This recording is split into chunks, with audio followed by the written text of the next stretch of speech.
Assalamualaikum warahmatullahi wabarakatuh. Salam sejahtera untuk kita semua. Apa kabar kalian penghobi elektronik? Mudah-mudahan kalian selalu sehat, selalu dalam lindungan Allah Tuhan Yang Maha Kuasa. Di kesempatan kali ini kita akan membahas tentang Inductive Cell Balancer IC with Balancing Current up to 2 ampere. Tentu ini masih dengan modul ini. Cuman pada video kali ini kita akan membahas tentang bagaimana cara kerjanya. Sedikit feedback untuk ke belakang. Jadi modul ini berusaha untuk menyamakan tegangan baterai pada susunan seri ya.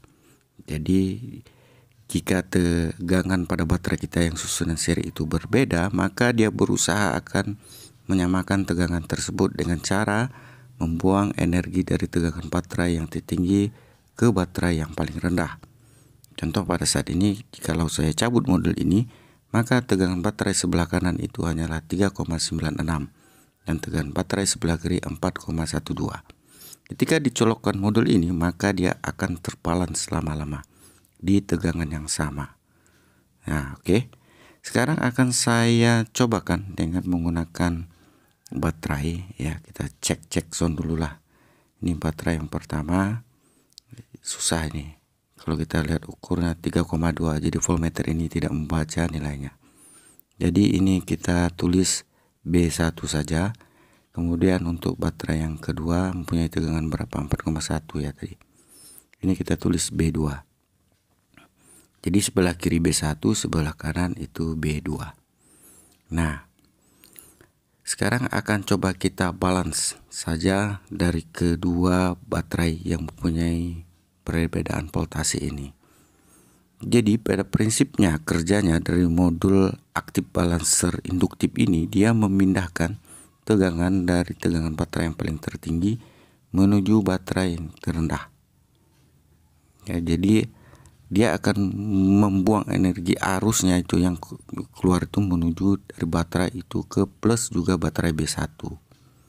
Nah, jadi ini akan berkelanjutan sampai tegangannya betul-betul sama nanti dari keduanya. Nah, jadi pada video kali ini kita akan membahas cara kerjanya.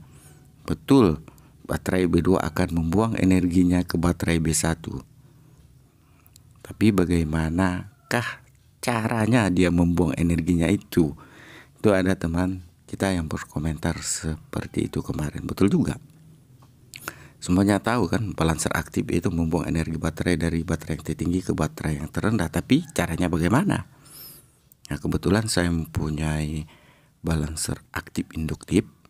Ya, caranya dengan membuang, kalau B2 itu lebih tinggi tegangannya, voltasenya, maka dia akan arus itu akan menuju plus dari baterai yang tengah-tengah. Nah, ini menuju ke sini. Nanti setelah tegangan dianggap rata semua oleh modul ini, maka modul ini akan berhenti bekerja. Nanti akan kita simulasikan saja. Bagaimana kalau ini kita balikan saja? Ketika B1 kita susun di atas dan B2 dengan voltase yang lebih tinggi itu di bawah. Jadi cara kerjanya dia akan membuang arus negatif ya, bukan arus tuh sebenarnya, arus yang keluar tuh dari negatif baterai B2 itu menuju negatif baterai B1. Nih, saya coba tulis dulu, min, ini plus, ini min, ini plus. Ini saya coba tulis supaya agak sedikit lebih mudah. Jadi bagaimana posisinya kalau B2 ini lebih tinggi daripada B1? Jadi B2 ini di alurnya arusnya itu dari minnya itu akan masuk ke kuil induktor, kemudian menyuntikannya ke min B1. Min B2 itu menuju min B1.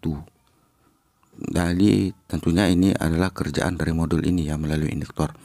Nanti akan saya jelaskan melalui skematik saja. Nah, ini akan kita cobakan dulu pada eksperimen pertama ini. B2 di paling atas ini, B2 kan arah arusnya menuju positifnya itu menuju positif plus B1. Plus B2 menuju plus B1. Oke, ini sekarang skematiknya ada di depan kita. Bagaimana caranya? Anggap saja baterai bawah ini B1, baterai B2 ini adalah di atas. Sekarang kita coba tuliskan B1 3,7 volt, B2 4,2 volt. Bagaimana cara nih kan baterai B2 mentransfer energinya ke baterai B1? Kan itu pertanyaan. Caranya dari aktif balancer induktif ini. B2 arusnya itu akan mengalir ke kuil induktor terlebih dahulu. Nah, jadi dia akan berhenti di kuil induktor itu, akan berhenti tersimpan di situ. Nah, kok bisa dia melewati ini? Karena di antara pin switch dan BTP itu dia harus mempunyai sebuah saklar untuk mengalirkan arus dari B2. Dia harus on off nih saklar. Nah, dari B2 masuk ke BTP1, kemudian masuk ke switch SW, kemudian ngumpul di kuil induktor, kemudian dia lepas lagi switchnya, kemudian switch bawah ini antara switch dan BTN baterai N itu dia harus terswitch dulu baru dia bisa melepas energinya ke baterai B1. Demikian caranya. Cara dari pasif dari aktif balancer induktif seperti ini. On lagi dia MOSFET 1, dia akan mengumpul lagi kan energinya di kuil, lepas, kemudian tutup, on off dan begitu terus siklusnya sampai baterai B2 itu sama dengan tegangan baterai B1. Kemudian bagaimana kalau tegangan baterai yang paling bawah ini mempunyai tegangan yang tinggi 4,2 volt? Kita balikkan saja seperti tadi, di atas mempunyai 3,7 volt. Nah, jadi yang akan dilakukan dari modul ini adalah dia akan men-switch dari baterai yang 4,2 ini B1. Dia akan mengalirkan muatan arus negatif melalui kuil induktor ini, kemudian mengumpul dan lepas. Kemudian switch MOSFET di atas itu on dan akan melepas energinya ke baterai B2 di atas. Nah, begitu siklusnya juga terus. Jadi min akan ketemu min ini. Demikian ya. Jadi switch yang 2 ini dia harus on off terus, tidak boleh kerja di waktu yang sama switch ini. Nanti akan saya simulasikan dengan menggunakan topologi skematiknya. Jadi yang jadi pertanyaan kita, siapa yang jadi menggerakkan ini kan? On off terus nih barang. Jadi tentu ini the balancernya dia mempunyai frekuensi switching dengan frekuensi switching PWM clock di frekuensi 1 MHz. Jadi inilah yang punya kerja untuk menghidupkan on off pada saklar untuk balancer aktif induktif ini. PWM clock kita ketahui sinyalnya ya, nanti akan saya gambarkan.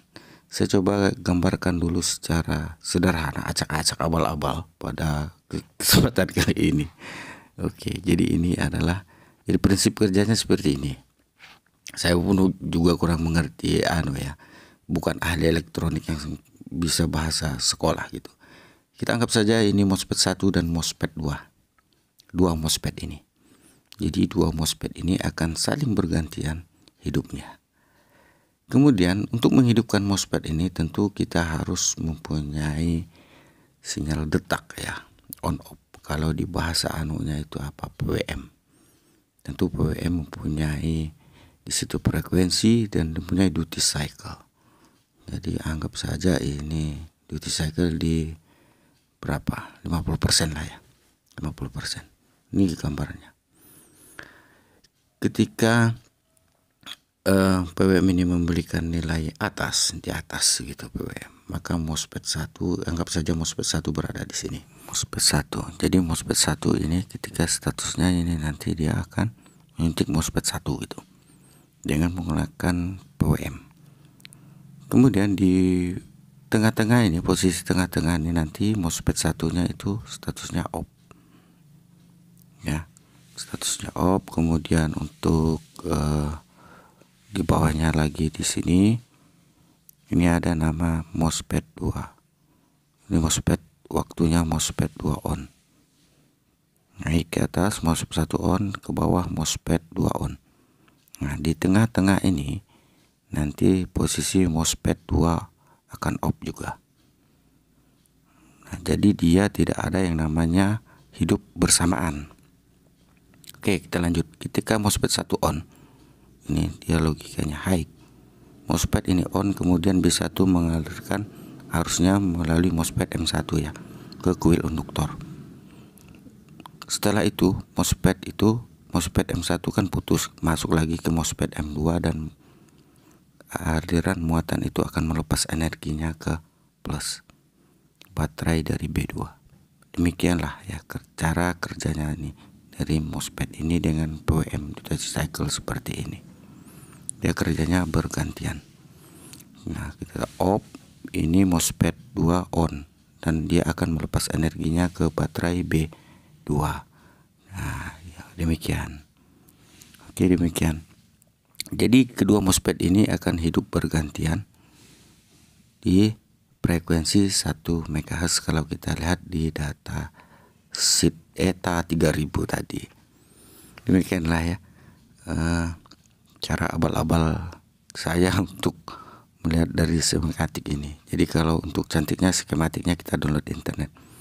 Jadi yang hanya bisa saya lakukan adalah untuk mengukur arus dari baterai B dan baterai min dan juga dari kuil induktor ini yang akan mengukur arus ketika dia melakukan penyeimbangan pada baterai. Ini saya coba lakukan penyolderan terlebih dahulu lah kawan. Ini kalau ini sudah selesai. Ini kita lihat. Ini dia masing-masing mengukur arus untuk 3 kabel dari modul ini. Kalau kita lihat, cek, langsung kita colokkan. Arus di B2 itu akan berapa sebesar 250 mA masuk ke kuil. Setelah masuk ke kuil itu di booster lagi, naik arusnya menjadi sebesar 430 mA. Ini dinamakan dengan teknik boost booster converter ya namanya. Jadi dia setelah menaikkan arusnya itu untuk mengisi baterai B1. Nah, kalau ini di 200 mA itu menandakan ada arus masuk di baterai B1. Dan jadi ini sebenarnya siklusnya ini on off on off on off, cuman karena dia frekuensinya yang sangat cepat ya, jadi nggak nampak. Nah, jadi demikianlah. Jadi ini bisa dinamakan juga dengan, kenapa dinamakan dengan sistem boost converter? Ya, kita lihat arus yang keluar dari baterai B1 230 mA, kemudian di booster lagi sehingga arusnya bisa naik jadi 420 mA. Kemudian bagaimana kalau baterainya ini kita turunkan? Kita lihat tanda arah pada voltmeter ampere. Baterai min ini akan keluar menuju baterai min B1 melalui kuil induktor. Kita lihat saja. Ini tegangannya, aduh, voltmeternya ini jatuh. Oh, kalau di sebelah ini belum hidup.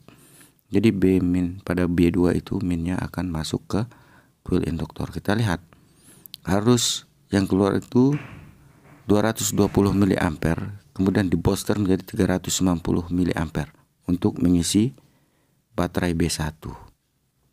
Nah, jadi teknik inilah yang dinamakan active balancer inductive boost converter. Demikianlah. Ya, jadi terus siklus ini akan berkelanjutan sampai dianggap tegangan rata oleh modul ini di baterai 2 sel ini. Nah, jadi demikian ya. Jadi modul ini berfungsi untuk menyeimbangkan dengan cara yang seperti ini. Nah, jangan lupa ngopi. Oke, demikianlah kawanku ya konten kita. Konten abal-abal eksperimen bin Mat Jomet. Abal-abal pada kita kali ini. Semoga bermanfaat dan paling tidak kita tahulah dengan sistem kerjanya salah ataupun tidaknya. Saya pun juga kurang tahu ya, karena memang untuk elektronik amatir seperti saya ini masih banyak kekurangannya. Sekalian kalian cek lagi di rumah, ujikan lagi di meja eksperimen kalian. Mudah-mudahan konten ini bermanfaat. Salam sehat untuk kalian. Saya Yuris Elektro. Assalamualaikum warahmatullahi wabarakatuh.